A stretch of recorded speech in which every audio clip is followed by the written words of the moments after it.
Hey, what's up everybody? I'm Nathan Hance with Enhanced Fishing, and today I'm going to give you a Lake Shasta breakdown from my recent trip for the Wild West Bass Trail Super Clean Showdown.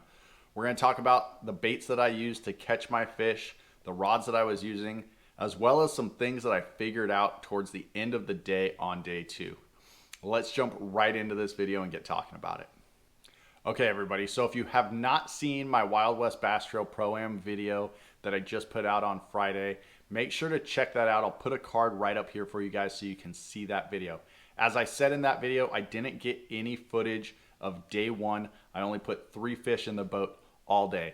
That's going to bring us to the first bait that we're going to talk about, and it is the Frenzy Baits Frenzy Nail. Absolutely amazing bait, great shaky head. I threw it in green pumpkin, and guys, that's what I got 2 of my 3 fish on day 1 on. It was the Frenzy Nail with this right here, a Robo Worm Morning Dawn with the chartreuse tail. I was dragging that across points, and it seemed like you drag it across the point and boom, you'd end up getting a fish. Didn't have anything big day 1.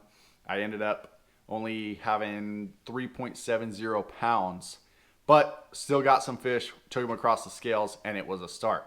The second bait that I want to talk to you guys about, this was my day 2 bait, as well as what I caught my 3rd fish on day 1.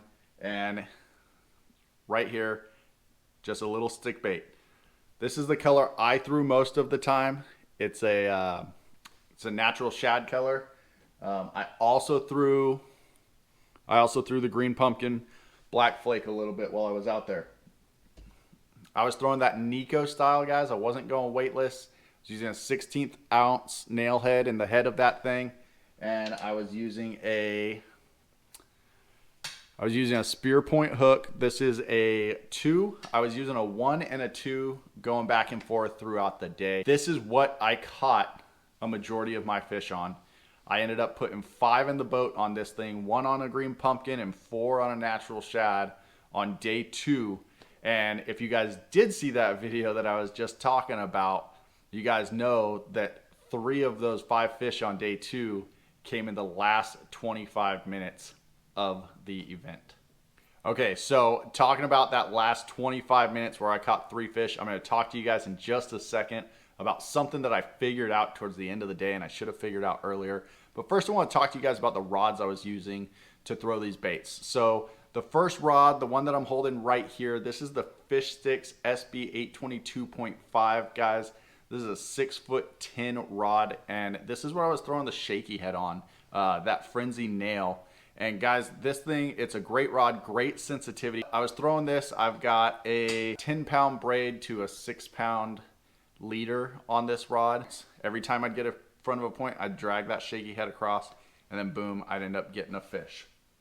So the second rod that I've got right here, this is what I was throwing the Cinco on. You can see that it's still on there. This was my Nico rod. This is the Fish Sticks custom rods.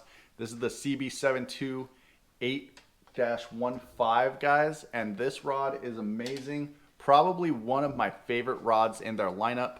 I have 3 of them. I've got 2 of them in a casting setup, and I've got this one in a spinning setup. Absolutely amazing rod. I was just working that bait. We'd get it on the bottom. I'd work it off the bottom. And that brings us to the next point of what I figured out and what I was doing wrong.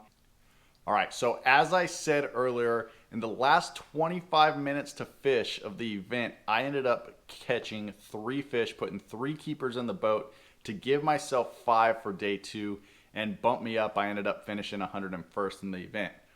So something that happened in those last 25 minutes was I started almost dead sticking the Cinco. It literally was sitting there and I was moving it just as slow as I possibly could. I'd let it sit and then I'd give it a little tiny move. I would just drag my rod and just pull the line and just let it drag just the slightest amount. And guys, that seemed to make such a huge difference. Like I said, 3 fish in 25 minutes, plus I had 2 bites that they were tail biting the worm and not getting the hook. And as I looked back at my video after the event and I watched the first fish catch of the day on day 2, as well as the second fish catch of the day on day 2, I kind of realized I was dead sticking the bait at that point as well, and I didn't even realize it. I didn't even put it together. I told myself I was gonna fish slow going up there.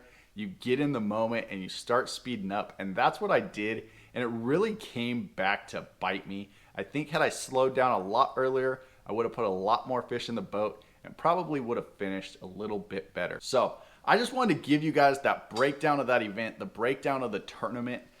It was a great event, great learning experience. I go out and I do these things. I film these things because I love sharing my experiences with everyone. And in doing that, I learned so much. I learned so much from fishing at the events, but I also learned from reviewing that video and seeing what I was really doing. So, guys, if you guys are liking these videos, hit that like button below. If you're not subscribed to the channel, I'd love it if you'd subscribe if you're liking the content that I'm putting out. If you want to drop a comment below, please do drop a comment. Let me know what you think of the video, and let me know what you guys are doing, what you found from getting out there and fishing, and how you've made yourself better, maybe even through filming. So, guys, thanks for watching today. Tight lines. Get out there and catch a big one.